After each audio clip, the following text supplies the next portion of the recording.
106 juta 540.000 dengan menggunakan CP di pasar pertama. 2. Paket supervisi pengawasan teknis dari Kabupaten Kalimantan Selatan bernilai 98 juta 729.000 rupiah dengan menggunakan CP pasar saja. 3. Paket supervisi pengawasan teknis air minum bernilai 80 juta 119.000 rupiah dengan menggunakan CP Gerahan Utama Kaya.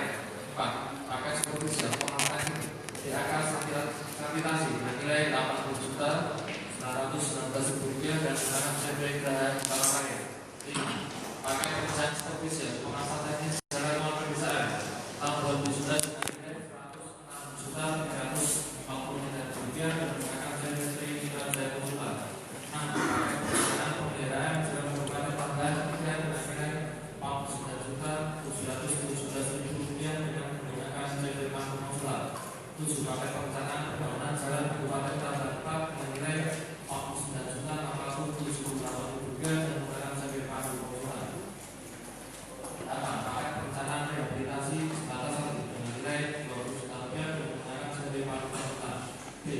Paket perencanaan anggaran 2012 yang sudah tiba yaitu 1. Paket perencanaan pembangunan fasilitas sosial 1 bernilai 99 juta 565.000 rupiah dan menggunakan CP Daerah Senawi Jaya.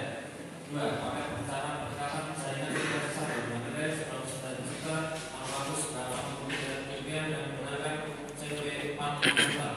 3. Paket perencanaan sehat indikator bernilai 99 juta 539.000 rupiah dan menggunakan CP Pangkalan Konsulat. 4. Paket perencanaan pemeliharaan jaringan irigasi 2 bernilai 99 juta 344.000 rupiah dan menggunakan CP Karya Zaman.